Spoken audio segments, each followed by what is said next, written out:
dive. You know, today we are going to be tackling something I think a lot of you have been waiting for a deep dive on. Mm-hmm.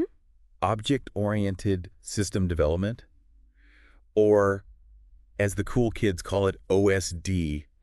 Fun. Yeah. You know, I was actually reading an article just the other day about how the global software market Oh, wow. is projected to reach nearly $1 trillion by 2027. That's huge. It really hit me that, like, behind all these apps and websites and systems, there's this whole intricate world of software development. Yeah. It's constantly evolving. It is a fascinating world. And OSD is right at the heart of it. For sure. So we've got a stack of academic modules here Okay. that dive deep into software engineering principles, models, methodologies. Get ready to see how software is built. Love it. And it's definitely more than just lines of code, as you were saying. Yeah. These modules break down some really complex concepts into nice, digestible pieces. Okay. So we can really unpack the essence of OSD. Okay. So before we get to the objects themselves, can we take a step back and talk about Sure. why good software engineering is so important in the first place? Yeah. You know, I think we've all experienced the frustration of Absolutely. buggy software or systems that just don't work the way they should. It's the worst. Oh, it's the worst. Yeah. So what separates the good from the bad? Well, you know, the modules really emphasize that good software engineering is all about creating reliable, efficient, and maintainable systems. Okay.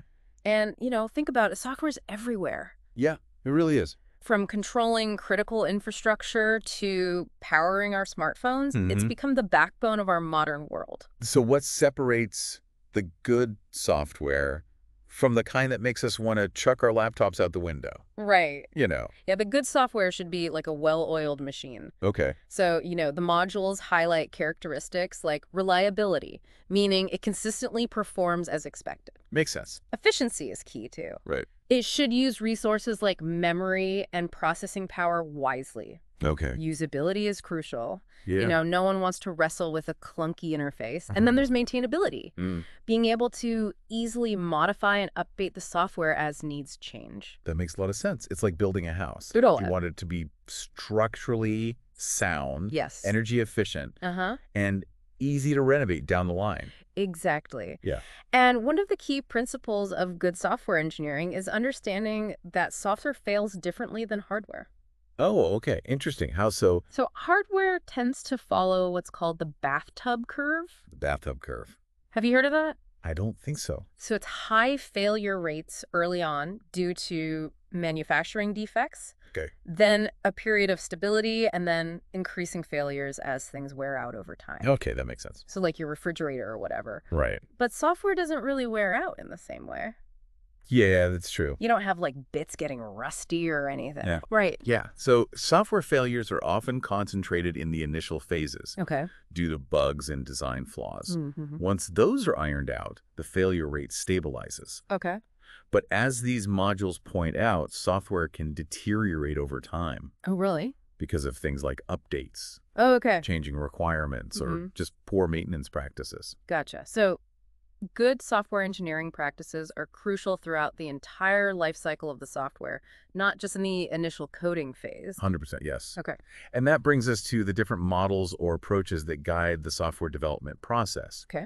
One of the classic models often mentioned in these modules is the waterfall model.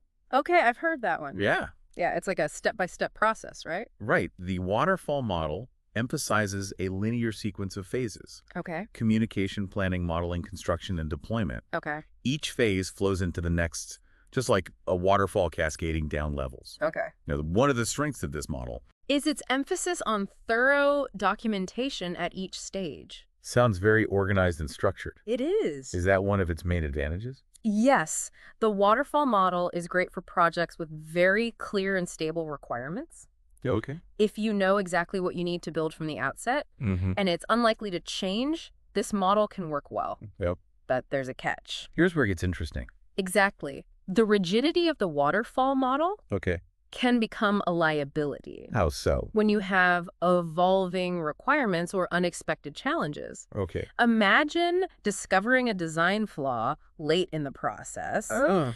Going back upstream in a waterfall can be a real headache. That's a great point. So the waterfall model is like a well-laid plan, but it doesn't handle surprises very well. Precisely, and that's why the V model emerged as a sort of refinement of the waterfall model. The V model. Yes. I'm picturing a waterfall splitting in two. Well, you're not far off. Okay. The V model still maintains a linear structure, but it emphasizes verification and validation at each stage. Oh. Imagine a V shape, where each downward step in development has a corresponding upward step for testing. Okay. So you're essentially building in quality checks throughout the process. So instead of just testing at the very end, you're constantly checking for errors as you go along. Exactly. Okay. It is. That sounds much more robust. Yes. One of the modules mentions how the V model helps ensure that the software is being built correctly and that it meets the specified requirements. It often involves techniques like code reviews, unit testing, and integration testing at different stages. It's like having a safety net at every level of the construction process. Exactly. But even the V model has its limitations. Okay. You know, in today's fast-paced software world, we often need even more flexibility. So enter the iterative models. Right. Okay. One example is the incremental process model. Yeah. This model delivers software in stages, with each increment adding functionality. Yep. The idea is to get a working version of the software into the hands of users early on, gather feedback, and then iteratively improve it. So it's like releasing a beta version of an app. Yes. Getting user feedback and then adding features and refinements in subsequent releases. Exactly. This approach allows for much more flexibility and adaptability. Okay. It's particularly well suited for projects where requirements may be unclear at the beginning or are likely to change over time. It makes sense in a world where technology and user expectations are constantly evolving. Being able to adapt on the fly is crucial. Absolutely. And this emphasis on flexibility and adaptability takes us to another class of software development models, the evolutionary models. Evolutionary models. Okay, tell me more about those. We're talking about software that can learn and evolve on its own? Well, not quite that advanced yet. Okay. But evolutionary models do embrace the idea that software development is an iterative and incremental process. One of the key techniques in this category is prototyping. Prototyping. Yes. So instead of trying to build the perfect system from the get-go, you create a basic version to test out ideas and get feedback. Exactly. Prototyping allows you to explore different design options, clarify requirements, and identify potential problems early on. Makes sense. It's a way to reduce risk and make sure you're building the right thing. That makes a lot of sense. Yeah. It's like sketching out a design before committing to the final blueprint. Yes. It allows you to experiment to make changes without too much cost or effort. Right. The modules describe different types of prototypes. Okay. You have horizontal prototypes that focus on a specific layer of the system, like the user interface. Okay. And then there are vertical prototypes that implement a limited set of features, but go through all layers of the system. So you might have a prototype that just focuses on how the user interacts with the app. Right. And another prototype that shows how a specific feature works from the front end all the way to the back end. Precisely. And one of the key benefits of prototyping is that it allows for early and frequent user feedback. Oh, that's nice. This can be invaluable in shaping the final product and ensuring that it meets the user's needs. It sounds like prototyping is all about embracing uncertainty and learning as you go. It is. Is that one of the core principles of evolutionary models? Absolutely. And perhaps the most well-known evolutionary model often highlighted in these modules is the spiral model. The spiral model, now I'm picturing a software development roller coaster. Well, in a way, it is a bit of a ride. Oh, okay. The spiral model combines aspects of iterative and linear models with an added emphasis on risk analysis and management. So it's not just about building in stages, but also about constantly assessing and mitigating risks along the way. Exactly. Imagine a spiral where each loop represents a cycle of planning, risk analysis, engineering, and evaluation. With each loop, you build on the previous one, adding functionality and addressing potential risks. It's like climbing a mountain in a spiral path. You're constantly moving upward, but you're also taking time to assess the terrain and adjust your approach as needed. That's a great analogy.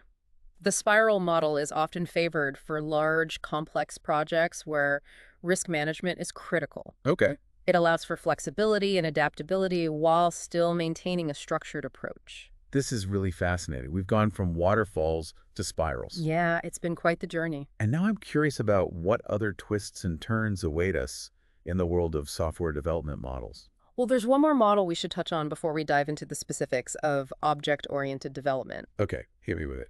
The concurrent development model. Concurrent development model. Okay, what's the key idea behind this one? The concurrent development model is all about flexibility and parallel progress. Okay. Think of it as a network of interconnected activities happening concurrently. Okay. Each activity can be in a different state. Okay. Inactive, under development, awaiting changes, or done, and they can transition between these states based on events that happen during the project.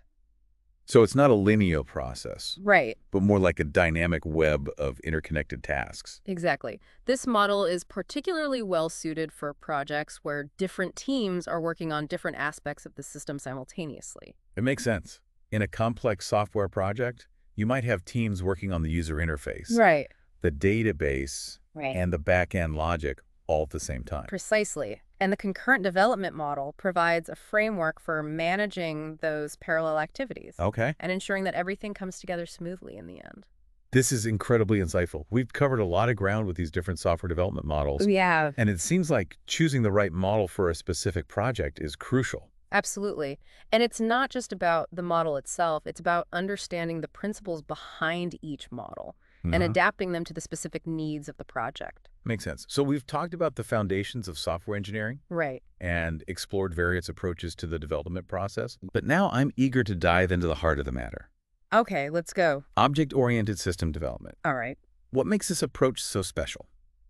Object-oriented programming, or OOP, as it's often called, really changes how we think about building software. Okay. Instead of focusing on procedures or steps, we shift our attention to objects. Okay. These self-contained units that combine data and the actions that operate on that data. So instead of just writing lines of code that execute in a specific order, we're creating these digital entities that interact with each other. Exactly. And one of the biggest advantages of this approach, as highlighted in the modules, is reusability. Okay. Imagine creating an employee object that encapsulates all the data and methods related to an employee. Their name, ID, salary, and actions like calculate payroll or update contact information. Okay. This object can then be reused in different parts of the system or even in entirely different projects. That sounds incredibly efficient. It's like having a library of pre-built components that you can plug and play. It's like building with Legos. You have these reusable bricks that you can assemble in countless ways to create all sorts of structures. And that's the power of OOP. Allows you to create modular, adaptable, and reusable software components. Okay, I'm starting to see the appeal, but how does OOP differ from traditional procedural programming? In procedural programming, you essentially have a list of instructions that are executed one after another. Think of it like a recipe. Gotcha. OOP, on the other hand, is more about relationships and interactions between objects. It's like creating a mini ecosystem within the software. So it's less about dictating a specific sequence of steps and more about creating entities that have their own internal logic. And can interact with each other. Precisely. And this has some major advantages when it comes to managing complexity. Okay. Instead of having one giant program with thousands of lines of code, you can break down the system into smaller, more manageable objects that are easier to understand, modify, and test. This is really fascinating. But how do we actually go about identifying these objects? And building a system using this approach? Well, that's where the real fun begins, and that's what we'll delve into in the next part of our deep dive. All right. We'll explore the core principles of OOP, see how it's applied in real-world examples, and even touch on some of the future trends in this ever-evolving field. I can't wait. It feels like we've just scratched the surface of this amazing world of object-oriented system development. For sure, there's so much more to explore. Lots to cover. Yeah. All right, so I'm looking forward to jumping back into it in part 2. Sounds good. Awesome. Welcome back. We were just about to dive into the nuts and bolts of actually building a system using these object-oriented principles. I'm excited. It's a bit like learning a new language. Okay. You need to understand the grammar and vocabulary before you can start writing poetry. That's a great analogy. Yeah. So what are the core principles of this object-oriented language? What are the building blocks that we need to understand? So the modules highlight a few key principles that form the foundation of object-oriented programming. These include encapsulation, inheritance, and polymorphism. All right, let's break those down. Okay, let's start with encapsulation. Sure. It's like creating a protective capsule around the data and methods within an object. So it's about keeping things organized and self-contained. Exactly. Encapsulation helps ensure that the internal workings of an object are hidden from the outside world. Only the essential methods are exposed like little windows into the object's functionality. This makes the software more modular because you can modify the internal workings of an object without affecting other parts of the system. It's like having a car engine with a hood. Yeah. You don't need to know how the engine works to drive the car. Right. You just interact with the steering wheel pedals and gear shift. That's a perfect analogy. Yeah. Encapsulation helps create a clear separation of concerns, making the software easier to understand, maintain, and modify. Okay, encapsulation makes sense. Good. Now, what about inheritance? That sounds a bit like genetics.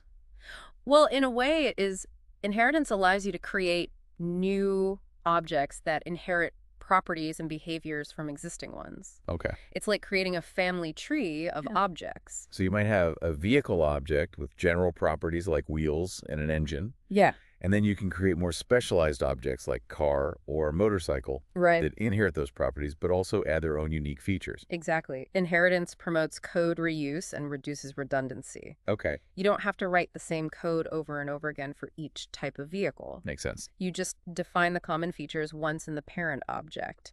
And then let the child objects inherit those features. That's incredibly efficient. It's like having a blueprint that you can modify and extend to create variations on a theme. Precisely, and this brings us to polymorphism. The ability of objects to take on different forms or exhibit different behaviors depending on the context. Okay, this one sounds a bit trickier. Can you give me a concrete example? Sure. Imagine you have a shape object with a method called draw. You can then create specialized shapes like circle, square, and triangle, each inheriting from the shape object. So each shape would have its own way of drawing itself. Exactly. Polymorphism allows you to call the draw method on any shape object. And the object will know how to draw itself correctly. Interesting. You don't have to write separate code for drawing circles, squares, and triangles. The same method can handle all of them. That's amazing. It's like having a single command that can produce different outcomes. Depending on the object it's applied to. You got it. Polymorphism makes the code more flexible and adaptable. You can add new shapes without having to modify the existing code. Nice. It's a powerful principle that really showcases the elegance of object-oriented programming. These core principles, encapsulation, inheritance, and polymorphism. They really are like the grammar rules of object-oriented programming. They are. They provide the structure and flexibility to create incredibly complex and sophisticated software systems. Absolutely. And one of the best ways to understand these principles in action is to look at real-world examples. Okay, let's do it. What are some examples of how object-oriented programming is used in practice? I'm thinking about all those apps we use on a daily basis. Social media, online banking, even this podcasting software we're using right now. You're right. Object-oriented programming is everywhere. Yeah, it really is. Take a simple e-commerce website, for example. You might have objects for products, customers, shopping carts, and orders. Each object encapsulates its own data and methods, and they interact with each other to facilitate the entire online shopping experience. So the product object would contain information about the product name, description, price, and image, while the customer object would have data like the customer's name, address, and order history. Exactly. And these objects would interact through methods like add to cart, place order, or track shipment. It's a beautiful illustration of how object-oriented principles can be used to model and manage complex real-world processes. It's amazing to think about all the objects working behind the scenes to make these seemingly simple actions possible.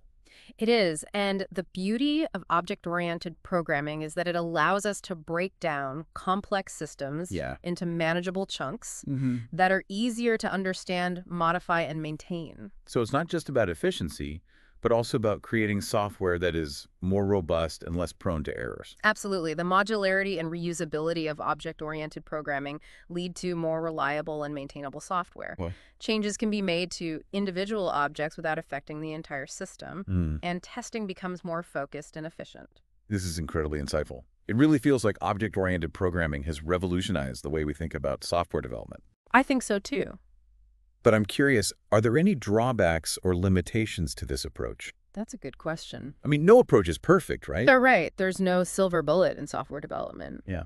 And object-oriented programming does have its challenges. Okay, like what? One potential drawback is that it can sometimes lead to more complex designs. Okay. Especially for smaller projects. So it might be overkill to use object-oriented programming for a simple to-do list app. Exactly. In those cases, a more procedural approach might be simpler and more efficient. Makes sense.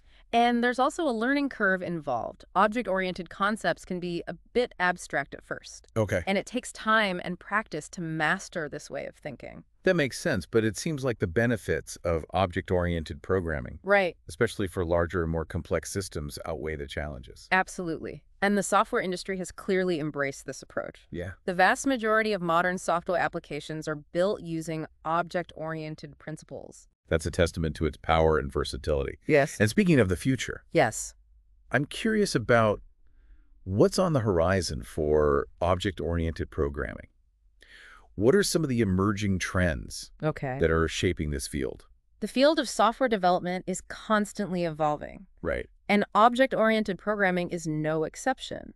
The modules highlight some exciting trends, like model-driven development and component-based development that are pushing the boundaries of what's possible. Okay, tell me more about those model-driven development. Sounds a bit like building virtual prototypes. You're on the right track. Model-driven development, or MDD, aims to raise the level of abstraction in software development.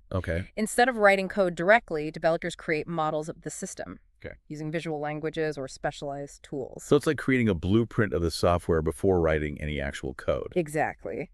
And the really cool part is that these models can then be used to automatically generate code. Oh, wow. Saving time and reducing the potential for errors. That sounds incredibly efficient. Yeah. Are there any real-world examples of MDD being used in practice? Absolutely. MDD is being used in various domains, from embedded systems to web applications. Wow. One example is in the automotive industry, where MDD is used to create models of complex software systems that control various aspects of the vehicle, like engine management or safety features. Wow, that's impressive. And what about component-based development? How is that shaping the future of object-oriented programming? Component-based development, or CBD, takes the idea of reusability to a whole new level. It's about building systems by assembling pre-built independent components that can be plugged together, like Lego bricks. So it's like moving from handcrafting software to assembling it from prefabricated parts. Exactly. Imagine having a library of well-tested and reliable components that you can easily integrate into your system. This could dramatically speed up development, reduce costs, and improve the overall quality of the software. It's like the industrialization of software development. And this approach works well with object-oriented principles, right? Absolutely. In fact, component-based development relies heavily on the concepts of encapsulation and modularity that are at the heart of object-oriented programming. Each component is like a self-contained object with a well-defined interface that allows it to interact with other components. This is really fascinating. Yeah. It seems like object-oriented programming is not only a powerful approach for building software today, but also a foundation for future innovations in software development. You're absolutely right. And there are many other trends and advancements that we could explore. But let's shift gears a bit and delve into some other key models and approaches that are used in software development alongside object-oriented programming. Okay, I'm ready for another deep dive.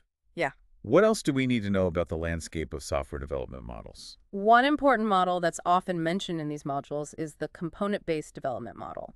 This model focuses on building software systems by assembling pre-built independent components, much like Lego bricks. So it's like taking the Lego analogy to the next level. Exactly. Imagine having a vast library of components, each designed to perform a specific function. You could then select the components you need and assemble them to create a customized software solution. That sounds incredibly efficient. Yeah. Are there any real-world examples of this approach in action? Absolutely. Component-based development is widely used in enterprise software, web applications, and even game development. Wow. Think about frameworks like React or Angular. Okay. They provide a set of reusable components that developers can use to build user interfaces quickly and efficiently. That makes sense. It's like having a toolbox full of specialized tools Right. that you can use to build different kinds of software. Precisely, and this approach can significantly reduce development time and cost, Yeah? while also improving the overall quality and maintainability of the software. It's fascinating to see how software development is evolving towards this more modular and reusable approach. It is. It seems like we're moving away from writing code from scratch every time and towards assembling systems from pre-built components. You're right, and this trend is likely to continue as software systems become increasingly complex and interconnected. Okay, so component-based development is all about building systems from reusable parts. What other models are out there? Another interesting model, often contrasted with component-based development, is the formal methods model. Okay. This model takes a very rigorous and mathematical approach to software development. Okay. It involves using formal specifications and verification techniques to ensure that the software is correct and reliable. So it's a very precise and structured approach. Exactly. Formal methods are often used in safety-critical systems, where errors can have serious consequences, such as in avionics, medical devices, or nuclear power plants. It makes sense. In those contexts, you need to be absolutely certain that the software is going to work as expected. Precisely, formal methods can help identify potential problems early in the development process, reducing the risk of costly errors down the line. However, they can also be quite time-consuming and require specialized expertise. So it's a trade-off between rigor and efficiency. Are there any other models that we should be aware of? One more model that's worth mentioning is aspect-oriented software development, or AOSD for short.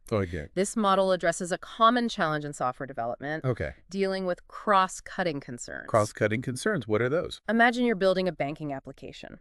You might have various modules or components responsible for features like account management, transactions, and security, but concerns like logging, error handling, and performance monitoring often cut across multiple modules. So instead of having these concerns scattered throughout the code, AOSD provides a way to modularize and manage them separately. So AOSD allows you to define these cross-cutting concerns as aspects that can be woven into the main code at specific points. Exactly. This can improve modularity, reduce code duplication, and make it easier to maintain and evolve the software. It's like having a separate layer of code that handles these common concerns without cluttering up the main logic of the application. Precisely. AOSD is a powerful technique that can be used in conjunction with other models like object-oriented programming to create more robust and maintainable software systems. This is incredibly insightful. It's amazing to see how many different approaches there are to software development, each with its own strengths and limitations. Absolutely. And choosing the right model or combination of models for a specific project is a crucial decision that can have a major impact on the success of the project. It's like having a toolbox full of different tools. And the skilled software engineer knows which tool to use for each specific task. That's a great analogy. And as we continue our exploration of object-oriented system development, it's important to keep in mind that it's not just about mastering a particular model or technique. It's about understanding the underlying principles. And applying them creatively to solve real-world problems. I couldn't agree more. This deep dive has given me a whole new appreciation for the complexity and ingenuity involved in software development. It is fascinating. So before we wrap up, I'm curious to hear your thoughts on how these different models and approaches might evolve in the future. What are some of the emerging trends that you're excited about? That's a great question, and I think we'll delve into that fascinating topic in the final part of our deep dive. Sounds good to me. I can't wait to see what the future holds for object-oriented system development and the world of software engineering. Welcome back to the deep dive. I'm really excited to continue our exploration of object-oriented system development. Me too. We've covered so much ground already, from the foundational principles to the real-world applications. It's been quite a journey. It really has, and as we wrap up this deep dive, I think it's the perfect time to look ahead and consider how these concepts and approaches might evolve in the years to come. So what's on the horizon for object-oriented system development? What trends are you particularly excited about? One trend that I find particularly fascinating is the increasing focus on AI and machine learning in software development. Oh, interesting. We're starting to see tools and platforms that leverage AI to automate various aspects of the development process, from code generation to testing and debugging. So it's like having an AI assistant that can help us write better code Exactly. and build more robust systems. Imagine a world where AI can analyze your code, identify potential bugs or vulnerabilities, and even suggest improvements or optimizations. Wow. This could dramatically speed up development, reduce errors, and free up developers to focus on more creative and strategic tasks. That sounds like a game changer. It almost feels like science fiction becoming reality. It does, and another trend that I'm excited about is the rise of low-code and no-code development platforms. Okay, I've heard a little bit about these. These platforms allow users with little or no coding experience to create software applications using visual interfaces and drag-and-drop tools. So it's like democratizing software development, making it accessible to a wider range of people. Precisely. This could empower business users, entrepreneurs, and even students to create their own applications without needing to learn complex programming languages. That's a powerful idea. It could open up a whole new world of possibilities for innovation and creativity. For sure. But I'm curious, how do these low-code and no-code platforms relate to object-oriented principles? Many of these platforms are actually built on object-oriented principles behind the scenes. Okay. They often provide a library of pre-built components or objects that users can assemble to create their applications. Oh, yeah. So even though users may not be writing code directly, they are still interacting with object-oriented concepts in a more abstract and visual way. That's really interesting. It seems like object-oriented thinking is becoming increasingly pervasive even in areas where traditional coding is not required. Absolutely, and this brings us to another important trend. Okay. The growing importance of cloud computing in software development. Right. More and more applications are being built and deployed in the cloud, leveraging the scalability, flexibility, and cost-effectiveness of cloud platforms. So instead of installing software on individual computers, we're moving towards accessing it as a service over the internet. Exactly, and this shift to the cloud has significant implications for object-oriented system development. Okay. Cloud platforms often provide a rich set of services and APIs that developers can use to build and deploy their applications. It's like having a giant toolbox of cloud-based resources at our fingertips. You got it. And object-oriented principles can be used to create modular and reusable components that can be easily integrated with these cloud services. This is really exciting. It seems like object-oriented system development is not only adapting to the changing landscape of technology, but also shaping the future of software engineering. I couldn't agree more. And as we wrap up this deep dive, I want to leave you with one final thought. Okay. Object-oriented thinking is not just about mastering a set of techniques or tools. It's about embracing a way of thinking, a way of breaking down complex problems into smaller, more manageable pieces and finding elegant and reusable solutions.